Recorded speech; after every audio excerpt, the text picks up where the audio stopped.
Anglican Cable Network Nigeria.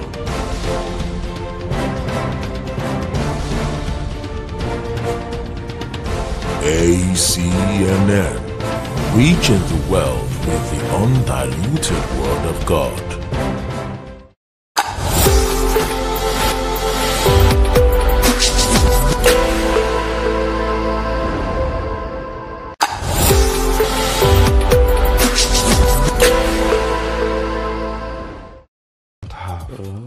When you are talking about integrity, you are really talking about the real person, who that person is. When you talk of integrity, you talk of honesty.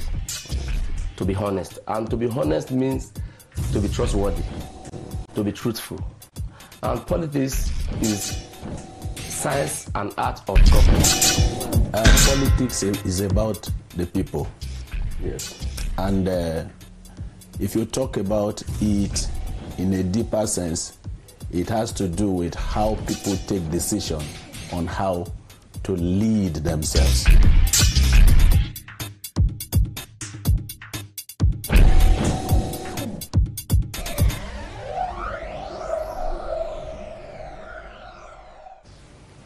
Good day, viewers. We welcome you to another interesting episode of Christians in Politics. It's coming to you from your daily station, Anglican Cable Network Nigeria, ACNN. We promise that this is going to be an interesting edition. You know, the 2019 general elections has come and gone, and the dust is coming down now. If there's any battle, it has shifted from the street now down to the tribunal rooms all over the country. And be that as it may, people are already seeking redress, trying to correct what they perceive as injustice. And while that is on, what is trending now is the 9th National Assembly Leadership Tussle. And that is the topic we are going to be looking at this morning. In the 8th Assembly, there was something like that, and it rocked the Assembly from the beginning to the end. And we are beginning to see that if care is not taken, history will repeat itself. The political party in majority is already kicking. Some people are saying it's too early to begin to give names, but they have started mentioning names, and some are already challenging themselves over there. So with me in the studio this morning are two eminent gentlemen. We are lucky to have them. They are not people easy to come by. We have in the studio to discuss the topic with me, the Venerable Ernest Onoha Esquire. I say it's a barrister turned pastor, and is an active priest in the Diocese of Abuja, and is very keen about what is going on in the country. Barrister Ernest, it's nice to have you. Thank you very much. I'll be looking forward for a day like this, when I will bring you here, and I'm happy you are here today. And also here in the studio to discuss with us is Honorable Kayode Akimade. He is a politician and a journalist, a very big one for that matter, a practicing politician for that matter. He was the PDP flag bearer in Idonre, Ife-Diore Federal Constituency of Ondo State in the just concluded election. He contested for the office of the House of Representatives, and he is also a two-time commissioner for information and strategy in Ondo State. That is from 2011 to 2017, and was also a former advisor on media and communication to the Speaker of the House of Representatives, the Right Honorable Dimeji Bankole. So you will agree with me that I have a big thing here, and a media consultant that works as the Bureau Chief Nigeria Newspapers. I'm happy to have you. It's a pleasure, sir. And today we are an interesting one, because actor indeed. You were to go to National Assembly. Yes. So don't give up. Always have a chance. You want to have people like you over the grace of God. Pass. Like I said, topic is United National Leadership, and I want to let me read it to you, because you has always put. Let me read it to you first. What is the constitutional position? The position of the Constitution on choice leadership of the National Assembly. Well, ordinarily speaking, the pillar from the purpose is that the party with the highest number in the should choose either the speaker or the House of Representatives or the president, and then their deputies. But if you look at the Constitution, in Section 50, explicitly said that as bowel of the National Assembly, the members are to elect from among the members who should be their leaders, whether as the President, Senate, or the Speaker of House of Representatives. So it's not war fought outside, within members, load chambers. When they that is the constitutional provision. The ordinary man will always think that the highest number. So what happened in the 8th Assembly? While the party with the greatest number were strategizing in some way, the members get those who are available and decide that, and it will change. So when they gather from among themselves, that is the position of the law, they elect leaders.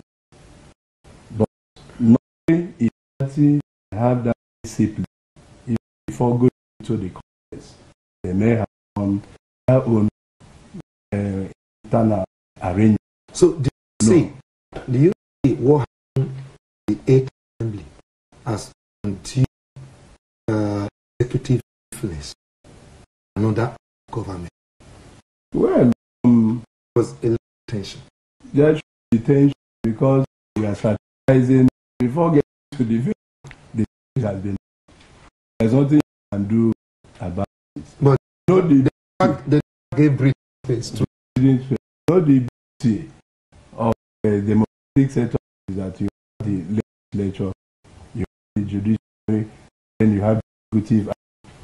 That was what Montaigne was talking about, the French philosopher that proposed this system of separation of powers, where you sit in place. No, that thing flow, but in our time, it's not the people looking at. When people get there, they are explaining what they can take out of the system. Naturally, normally, politicians here will tell us they used to do here. Before going here, the idea is to serve them. But we have to make us, the judicial will be there to intervene, the executive is there to ensure all the terms are coordinated, and then to the people accordingly. So in that assembly, that because the party did not get it, they got the president and the deputy from the other attention players. But now they were looking wider masses will be the victim to receive the from that layout. Let me come to you, Honorable Kimande. You are a politician and to the position of a bearer of PPP in the state, the contest the office of membership House of Representatives, it shows that you are a party. Now, how democratic is it? Is it democratic for each chief to decide to become leadership, a leader or a leader in the National Assembly? Thank you, Victor. One of the things of our politics in Nigeria is the fact that most Nigerians, including the people executive arm of government, they are still suffering from military mentality.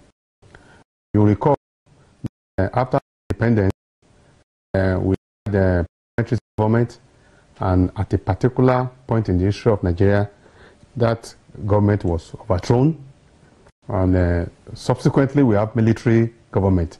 And a situation where we have military coup d'etat, the major casualty has been the legislature.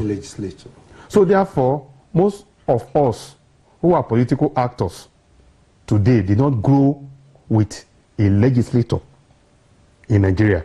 As a result of that, we have given the powers that belongs to the legislator to the executive. And in a normal democratic setting where you have that particular crisis, there will be problem, because at every point in time the legislature will want to exercise their independence, and you know it is only the legislator that can provide checks and balances to the excesses of the executive and the judiciary.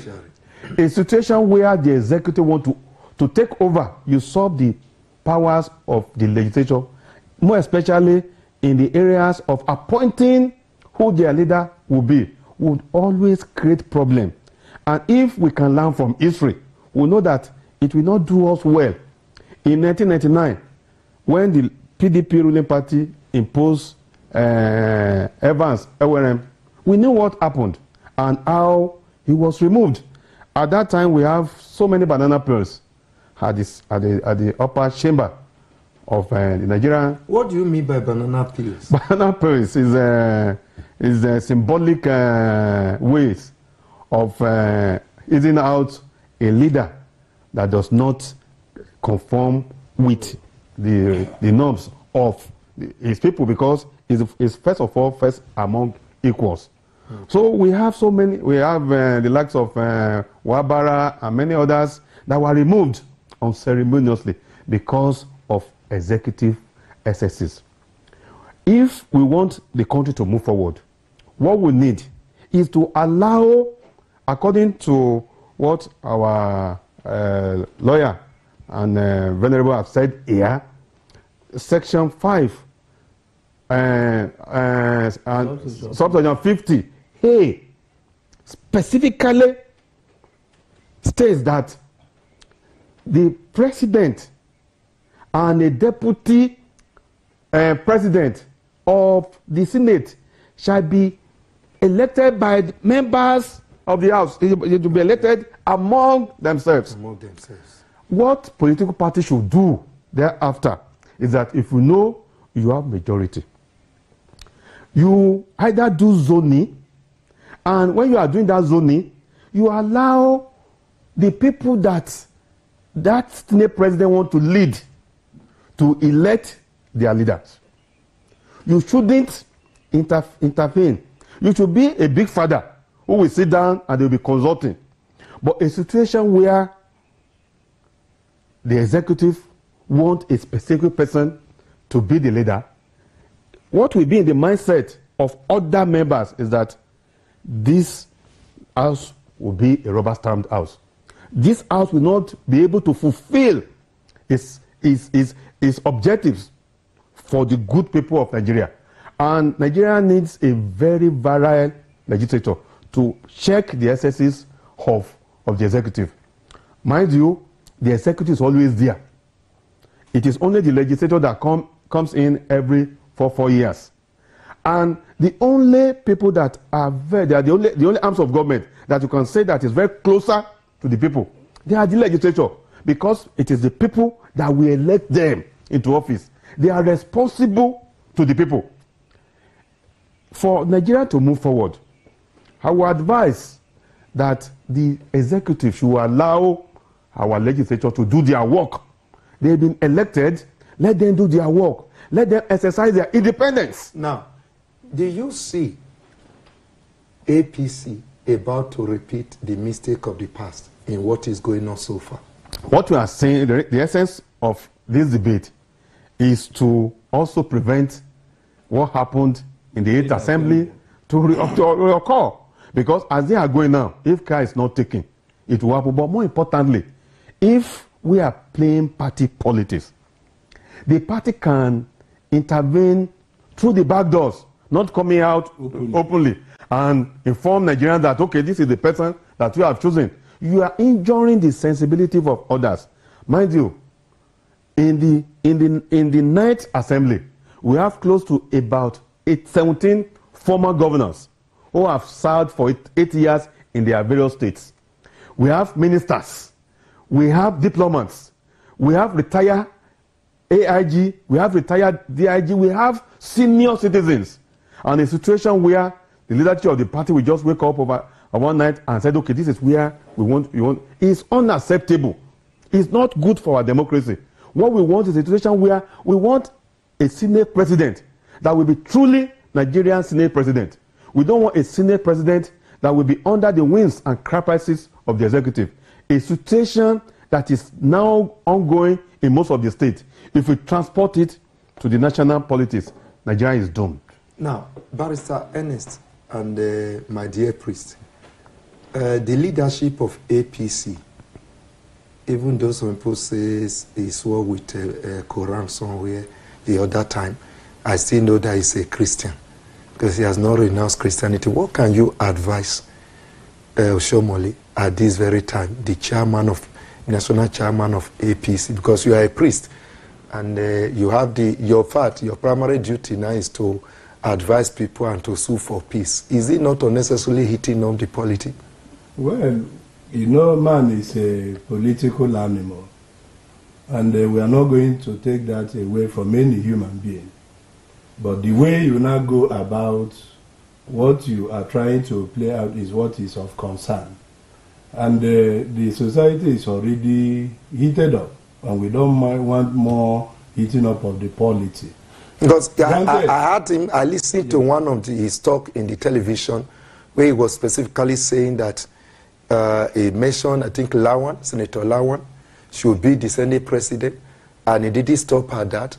He went even deeper, talking about all the key committee chairmanship position must be. No, that one is just flying the kite. You know, I've told you, and we should understand from this program, it will boil down to the boy.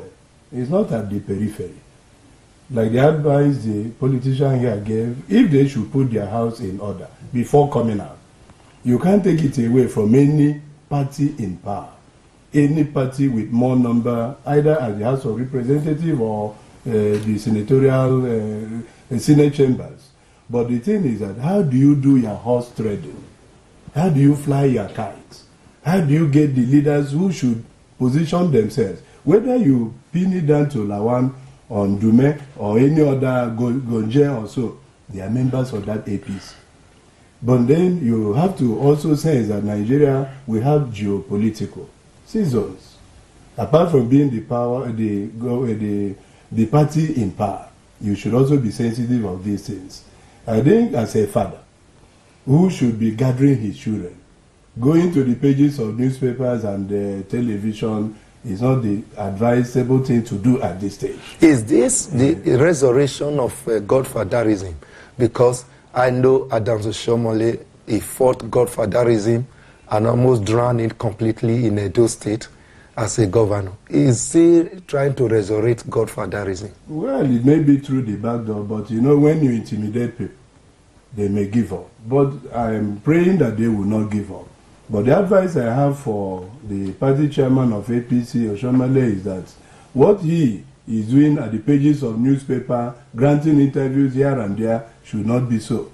And he should even spend time, the membership of whether the Senate chambers and that is not only of APC. They should reach out. There are other political parties that have made their way into the chambers. They should seek a kind of symbiotic relationship. You know, how some of those things should be shared. But coming to zero down when the contests are not even started, I don't think is a good thing for Nigeria. Okay, let's hold it there. Honorable, with what is already happening within the APC, can this work to the advantage of PDP? Because we saw something like that in the 8th National Assembly. It is not impossible. When you look at the numbers of people at least the elected senators. I think PDP has about 46 now, and APC had about 63, 64. And to elect a Senate president, you need just a simple majority. So PDP had already had 46 in his kitty. What he needed at most is to have 10 members from APC, and lo and behold, PDP will be able to influence the person who becomes the Senate president. That is the reason why it's most likely that the action of the national chairman of APC will boomerang. You don't treat people who are distinguished like a nursery school kids that you can just give instruction and they will adhere to. And he does not understand the workings of the legislature. If he had, he wouldn't have taken such step. Because more importantly, even the issue of sharing committees, there are processes. We have ranking. You look at the ranking. That is ranking members. There are some members who are put in 2 terms, 3 terms, 4 terms. You cannot wish away that experience, that knowledge. When you look at advanced democracies, you see people there who have spent 15, 20, 30 years as a legislator. When these people are talking, you know they are talking from the point of knowledge. They are authority in their own right.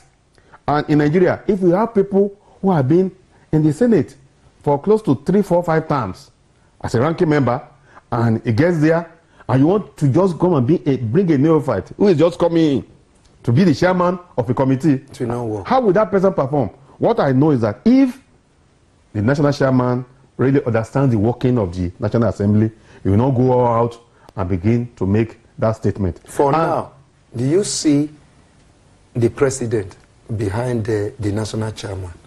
Can you picture him at all behind the national chairman? No, from what I've seen, I don't, because the president has never come out to talk expressly. And the president in his own, the way I look at President Buhari, I don't think he's too much interested. His focus is let us build Nigeria. He has come up with his next level's agenda.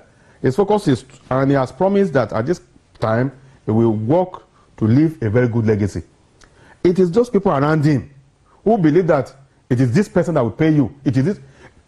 Who is a Senate president? A Senate president is just first among equal. If tomorrow they decide that, okay, we are not satisfied with his approach, they can remove him from office. So what they need, somebody who will provide the necessary leadership. That person may not necessarily have his way. He will look at the interest, aggregate interest, before taking decision. So why do you need to? Before we round up this session, please, because time will soon go on break, quickly, what is the constitutional provision for removal of Senate president or any of the principal leaders?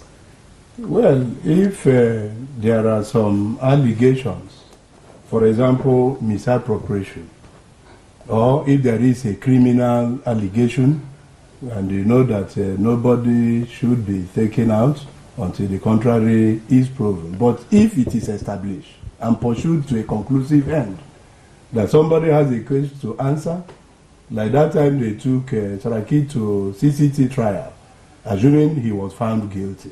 And then the court of law will now properly go into the matter. He will go off his way.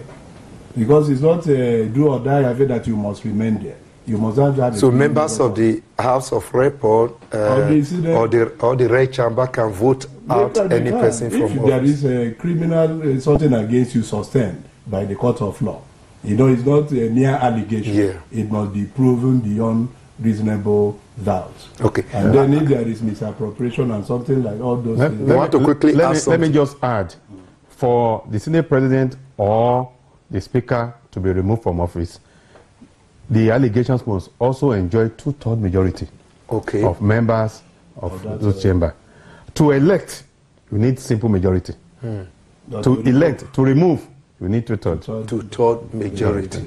Simple majority, 2/3 majority. What is the difference? The difference is that, like for instance, in the issue of this Senate president, we have 109. If a particular candidate has 105, and the other one, he has 55, and the other one has 54. The 55 by simple majority. Simple majority. Okay, on the removal. Talking of two-thirds, you have to now divide. Okay. Now, we are going to hold it at that point, and we'll go on a short break. But when we come back, we are going to look at the issue of zoning and see how democratic is this zoning of 18.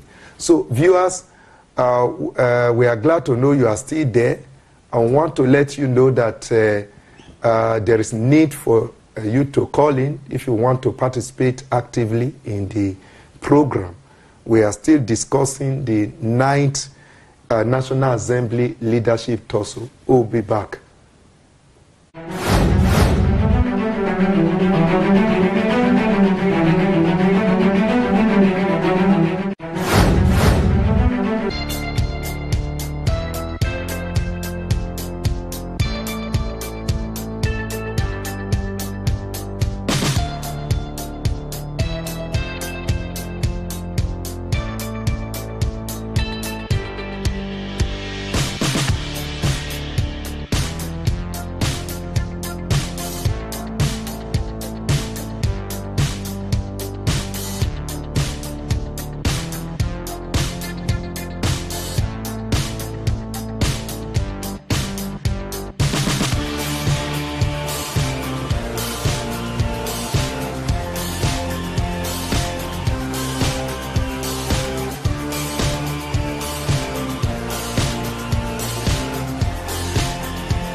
Yes, viewers, we are glad to know that you are still there.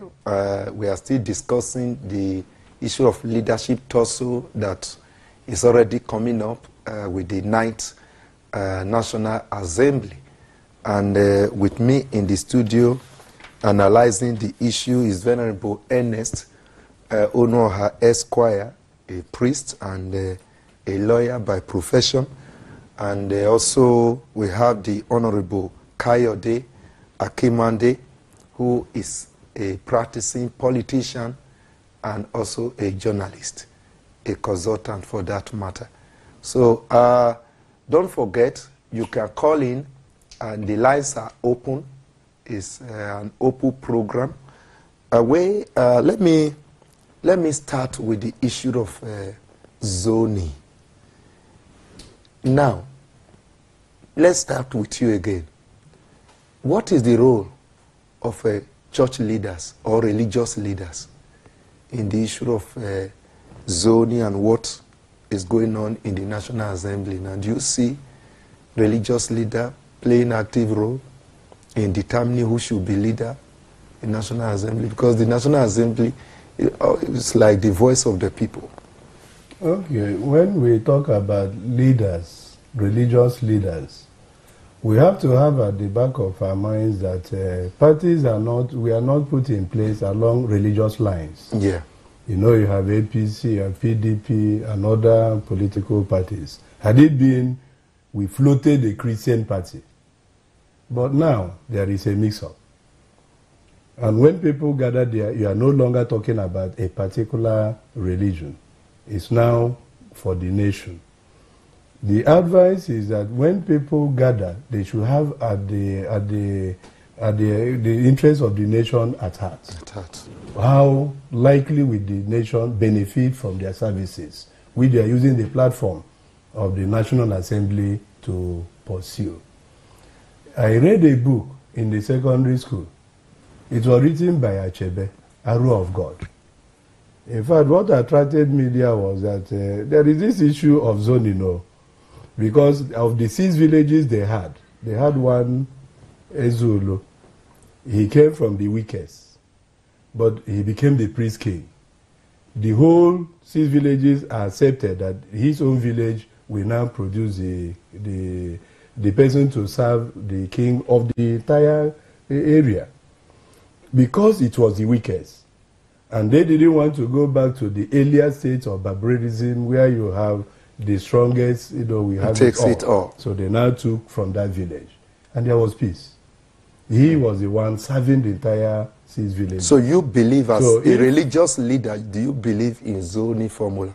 By the zoning arrangement already we have seen, you see that it is to give a fair share to all the sectors or sections of the country. So you believe Take, for example, if not for the way it played out, Jonathan from Tweke, a former president, couldn't have made it to the center.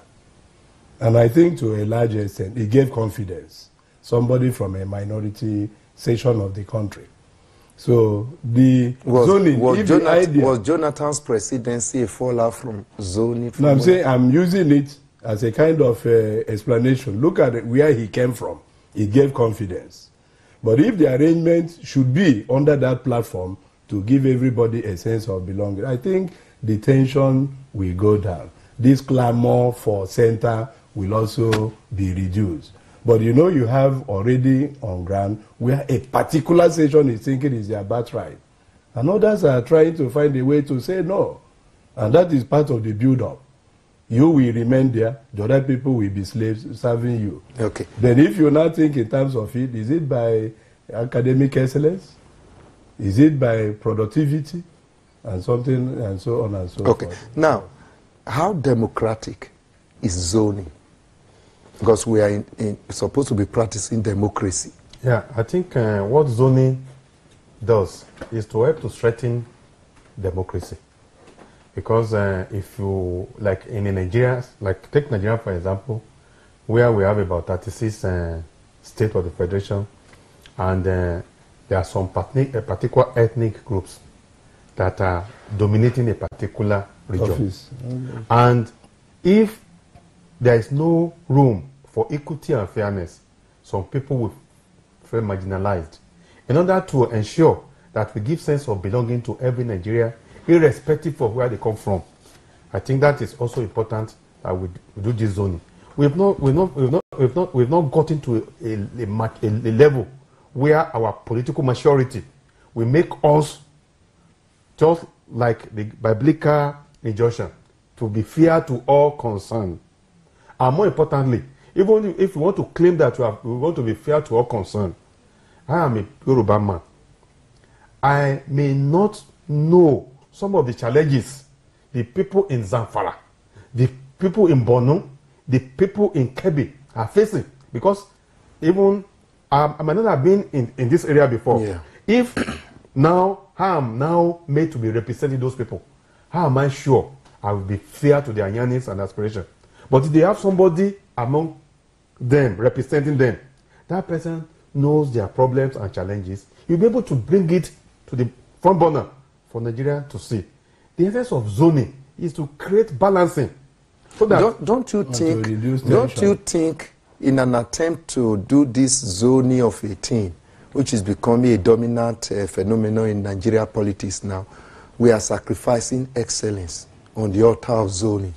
In other words, you see in the National Assembly, I think you were the one who was analyzing the quality of individuals, elder statesmen that are present in the Senate in particular, and also in the House of Rep. Though they are fairly younger in age and all that, those in the House of Rep, but you see in the Senate in particular, it's like the senior chamber. Now, we have a lot of experience, but people are already now already challenging themselves from one particular zone, just the Northeast zone, saying that it has been zoned to them by the ruling party and all that. Don't you think we are sacrificing excellence? If we narrow the zoning arrangement to the National Assembly, we look at it from this perspective.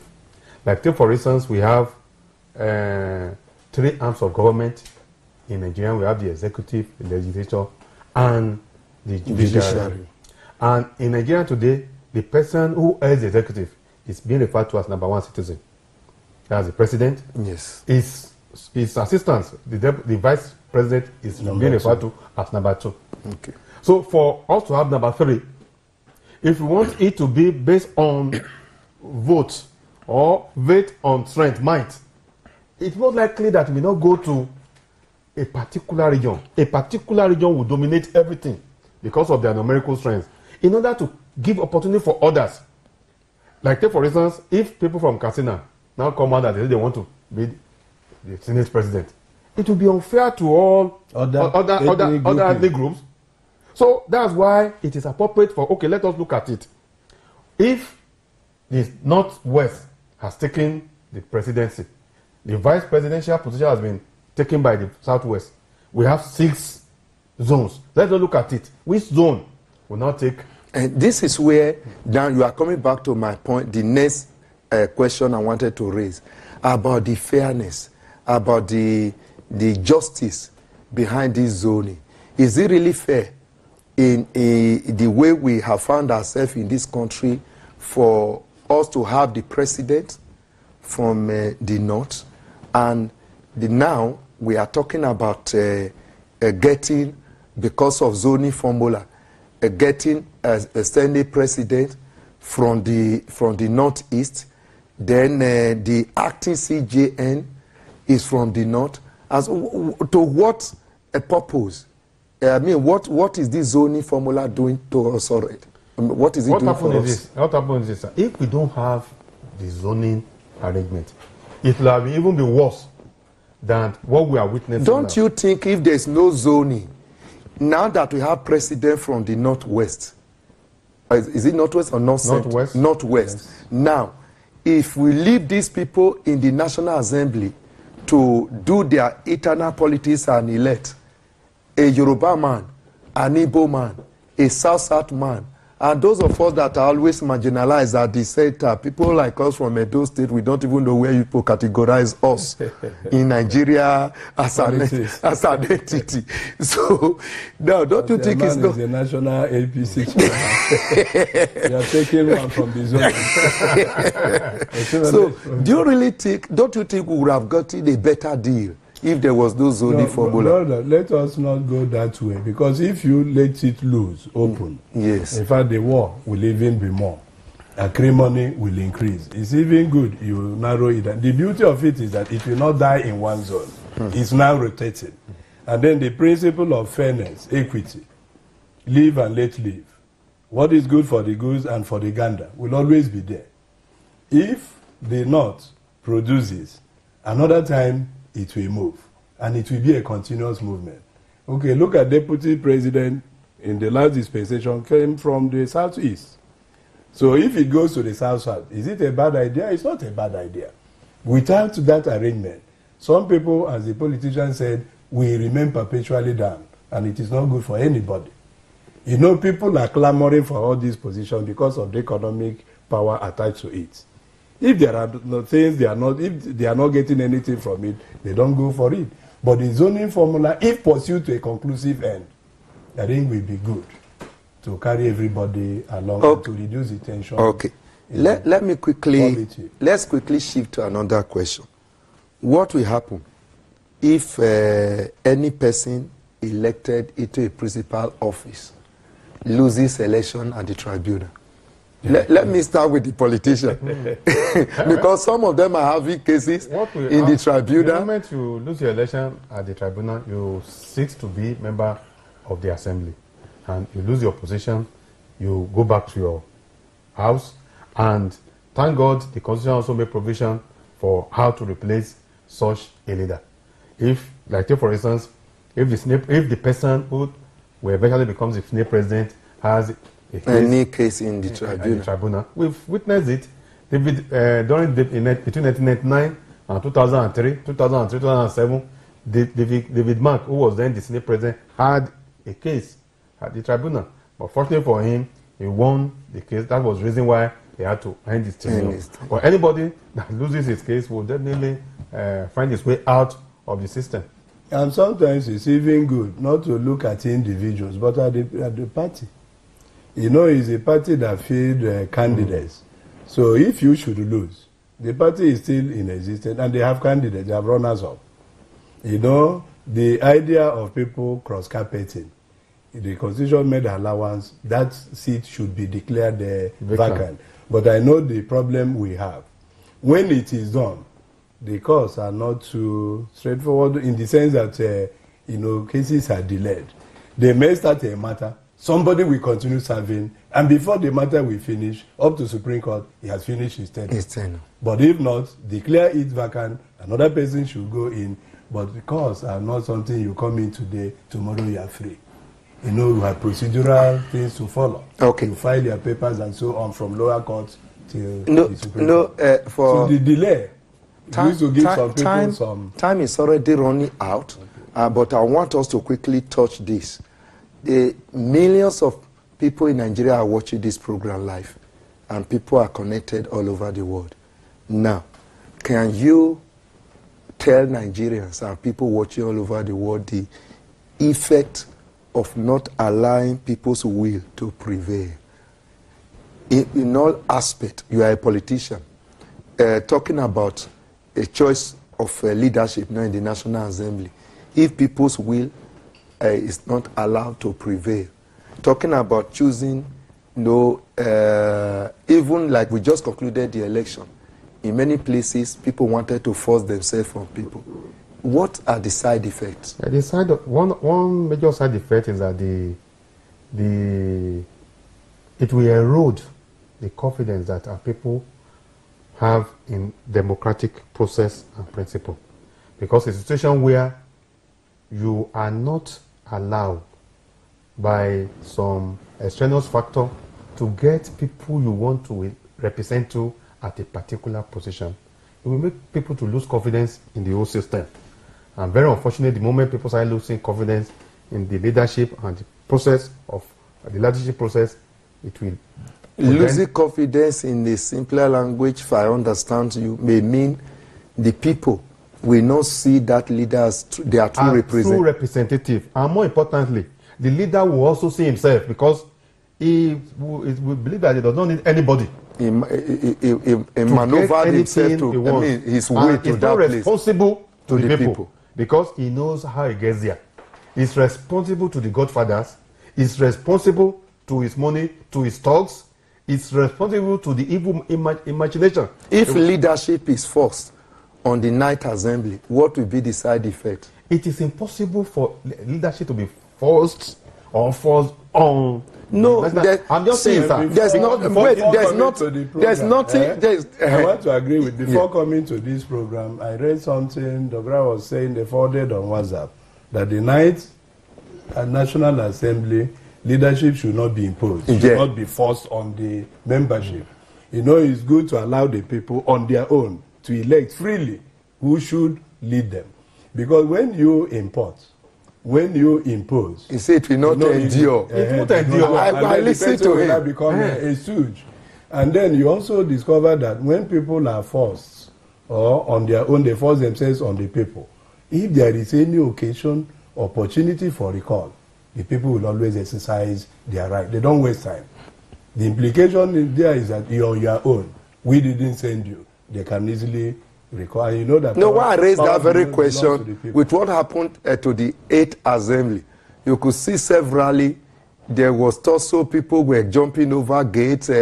DSS on time when they took over the whole place. At another time, people jump into the chambers to remove the mace and all those. So if which means anything is possible. No, truly, but in the eyes of the world, it's truly, not a good thing. If Saraki was not elected by his people, he would have been removed. So when you see all those machinations and he was able to survive it, what that means is that he was truly elected by his people. So it was not a matter of ingenuity. It was because it was the popular choice of the members of the National Assembly. Because there are so many things that you have to, the members will look into. It's not about party politics alone. Somebody who has that the cloud, somebody who is a leveler, who relate with members freely, and is not hungry. Is not hungry. To the executive, who can, more especially, who can withstand the shenanigans of the executive. Okay. Because at every point in time in the history of Nigeria, the executive will want to force his will on the legislature. And mind you, the legislature will restrict this until we get to a level where they will have there will be respect among the three arms of understanding. Yeah. Now, Venerable, as we are rounding up now, what will be your advice? Because this is a rare privilege. What will be your advice to Mr. President? Let's leave the Senate a little, because we are talking about constituting cabinet leadership of after the general election. What would be your advice to Mr. President on the constitution of his executive? You know, the last time, it took a very long time. Yeah, there was a big gap. And at the end of the day, some of the people who came on board were not really performing. People were complaining, but there were no changes. And we wouldn't know why. The president knows better. So what would be your advice this time? As the father of the nation, in fact, this is where the beauty of zoning could have even played out. I will go beyond party lines, because you need to rebuild. You need to regain confidence. We have lost a lot of ground. He's going to the next level now. Next level, if it is possible to get more people who can do the job. Because this party, some of them are already weakened and fagged out. And they know their hangovers from previous administrations. They have been there. And if you search their cupboards, you will always find the skeleton. But we have brains in Nigeria. We have credible people, men and women with integrity, that can help to drive the political, the social, the economic climate of Nigeria. For me, for the president, I will look beyond my party lines. What should be uppermost in my heart is how to revamp, revive, restore Nigeria if Nigeria must move to the next level. In Africa, we call it the giant of Africa, but gradually we are crawling. Kigali, you know, they have moved along. Some of these West African countries, look at Ghana, look at Cote d'Ivoire, they are moving in terms of light, in terms of their political machinery and so on. But we have people, but most times what we present as you are giving your advice to Mr. President, can you touch a little on gender sensitivity too? That's what I'm thinking about. That's why I said looking beyond party lines. You know, where you can see men and women, even in private sectors, who have known things that they can do, you know, to quickly bring back Nigeria on our feet. Whether men, whether women, President should look at men with integrity, women with integrity. He's carrying a lot of baggages in the last administration. Most people he gathered around himself. Okay. To be fair, some ought to be dropped. Thank you. Honorable Kayode, this may be the last word. What can you aspire to go to the National Assembly, and I know the opportunity may come at another time. What is your advice to members of the Ninth Assembly on how to guide their independence jealously? Yeah, having worked at the National Assembly, I know that one of the primary responsibility of a legislator is to ensure that it guides that independence of a legislator well, and I know that they will do it well. But what I will tell them is that they should please put Nigeria first. What happened in the last 3.5 years is not something Nigeria is proud of, because one, when you look at it, most of the bills that they spent billions of naira to pass did not see the light of the day.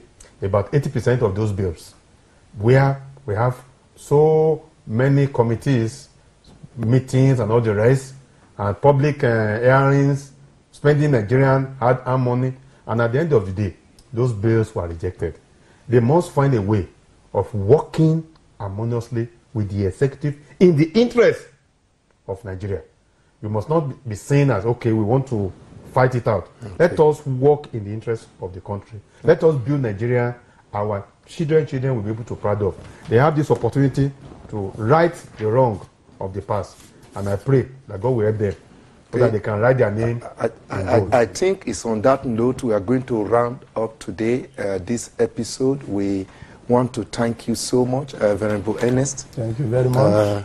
My dear barrister, thank you for coming and for helping us to provide the legal touch to the discussion. And my dear Honorable, thank you. Wishing you well in your political career. Thank you very much. Don't give up. We'll keep pushing on. And viewers want to thank you for being there and for following the program. I think it's like the network was not too good, so we didn't have people calling in today. We think next time we expect you to be part and parcel of the program as usual. Thank you very much for being there. I remain Venerable Joseph Unuanya. Thank you.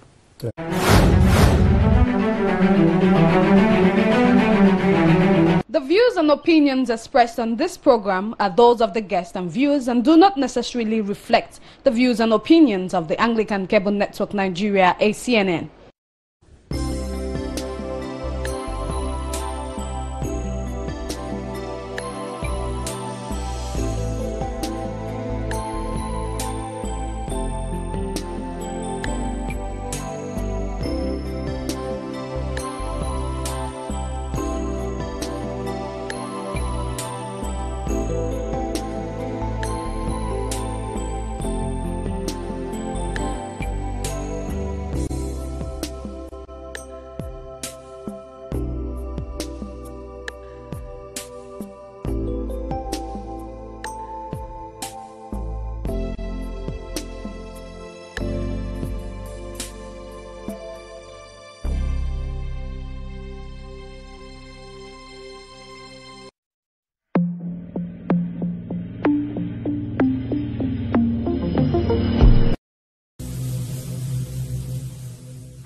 You are watching the Anglican Cable Network Nigeria.